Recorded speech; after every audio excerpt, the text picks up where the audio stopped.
Absolutely. And when you activate your subconscious, and I'm sure you probably experienced this, if you're at a party and it's very noisy, somebody says your name, you immediately turn. Even at the den of all this noise, you are attuned to your name because it's deeply embedded in you.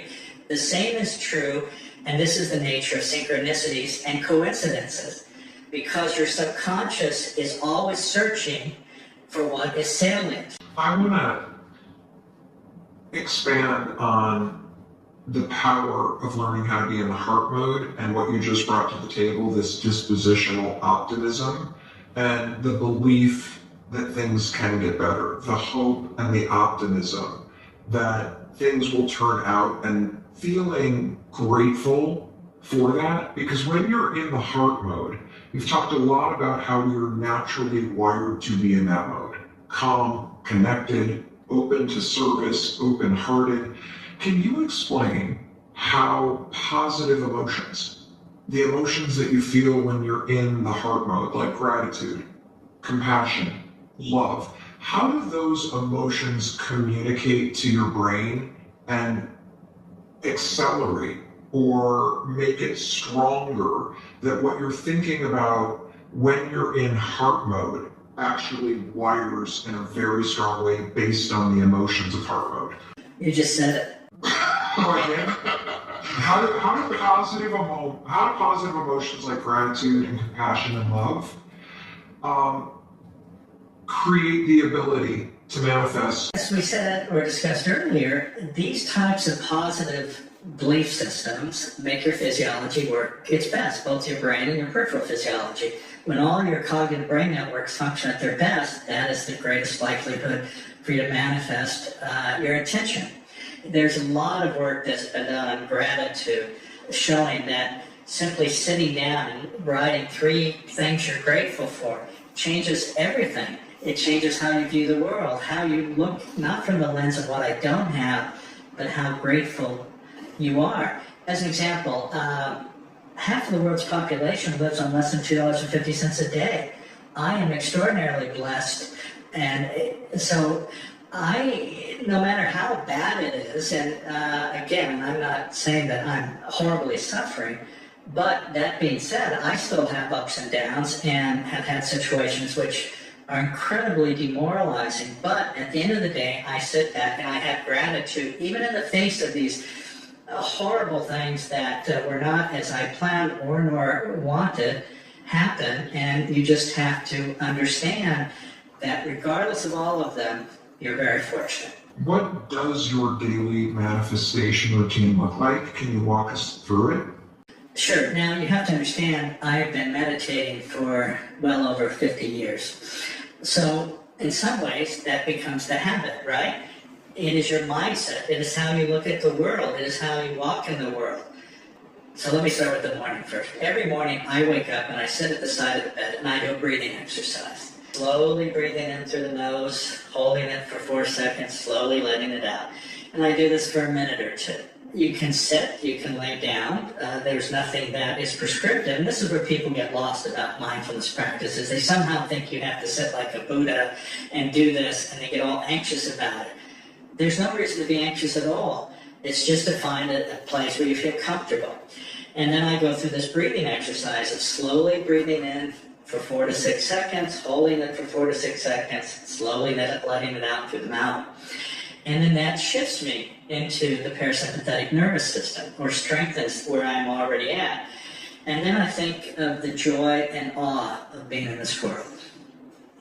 And I just sit with that for a minute or two. And then literally, I just go through that alphabet. And that centers me for the day. And if I'm centered looking through that lens, then that actually creates the environment for me to manifest, because I am in the right mindset. I'm calm, I'm thoughtful, I'm thinking about others, I'm not self-focused. And the very nature of that allows me to manifest. Now, I was going to mention in the evening, all of us have goals, all of us have intentions. And you can prioritize them from ones that are mildly important, moderately important, incredibly important, and the time frames. And then you focus on them. And what I will do is I will, again, write them down, whatever the top 3 are, and then I'll go through the exact same exercise I mentioned, which is to write them down, to repeat it silently, to repeat it aloud, to see it happening, and over and over and over again. All of those things strengthen the power and put you in the right mindset to have the greatest likelihood of you manifesting your intention. Thank you for describing that. How does the habit that you just said activate your brain's ability to help you act on those goals? Well, I think you used the key term, which is authentic. What makes somebody authentic? When they let their mask down, when they're able to show their own emotions and how they feel about things. And the very nature of that puts you in the right mental state, where you don't feel you have to hide yourself, where you don't feel that you have to put on a show for everybody about how successful you are, and where you're just feeling comfortable with who you are and accept yourself. And the hardest part for so many people is accepting themselves as they are, not be lost in how they want to be or lost in what could have been. And this is also a thing that distracts you from the energy you have to change things.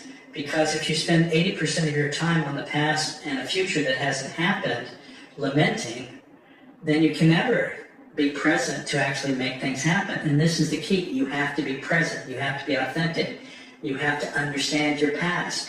And you have to understand that when you want something to manifest, yes, it is a future intention, but it's not something to get lost in. It's something simply to sit with instead of be pathologically focused on. As an example, I'm sure you've seen people who have sacrificed everything to get to the top of the mountain.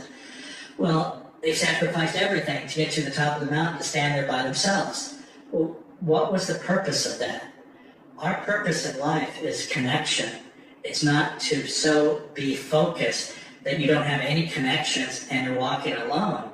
It's to connect with people. I mean, many of the aspects of what we're talking about are the journey with others, not necessarily standing by yourself. It's all about this daily practice of sitting in the present and dropping into the heart mode, and the starting line is acceptance of self, compassion and gratitude and love towards self, and getting yourself at this almost like daily reset present moment. And from there, I can decide what I want to believe. I can decide when I align with the wiring of my body and my soul. I can decide what I want to believe. I can decide what's important to me, and practicing these tools, both of dropping into heart mode, of being present with self, of tapping into this wiring for service and compassion and love. When you start there, and now you're repeating the things that you want and why you want these things from your heart, anything is possible. Well, and basically, you just unlock the key to the prison that most people have created for themselves. What do you mean by that? Well, what you just said fundamentally addresses the issue of how people create a prison for themselves by this negative self-talk. Every time they make a negative statement, it's as if they're laying down a brick to build a prison, and the walls get higher and it gets darker. Yet, all of us have the key in our pocket, which you just described, to let yourself out of the prison that you created. And I think this recognition is what's really critically important. And it's not woo-woo. It's not looking to the universe to save you. It's understanding your own self-agency and not believing that there's something out there. My statement is you are the universe. And that is your gift.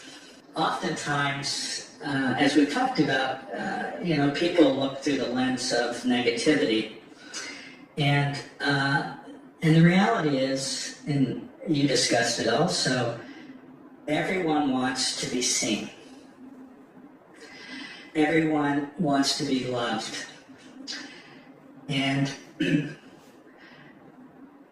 what I would say to everyone listening is, regardless of your circumstance, regardless of your situation, each of us has the ability to improve the life of at least one person every day.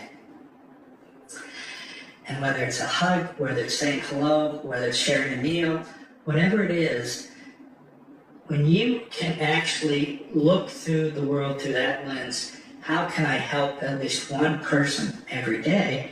That is a habit that puts you in the mindset to not only be of service and to help others, but it also helps you. And it helps you because it then gives you the power actually to see the world through the different lens and then be able to manifest whatever your intention is. And that is the power of our humanity. And it all relates fundamentally to connecting with another with an open heart. Oh, thank you. I don't even know what to say. I just feel kind of blown wide open by the experience of getting to be together with you. That's kind of you. Thank you. I appreciate it. Well, I appreciate everything that you shared and all the work that you're doing, and thank you for being here. Thank you. And I am so excited about everything that you just learned, and I cannot wait to hear how you put this to use in your own life.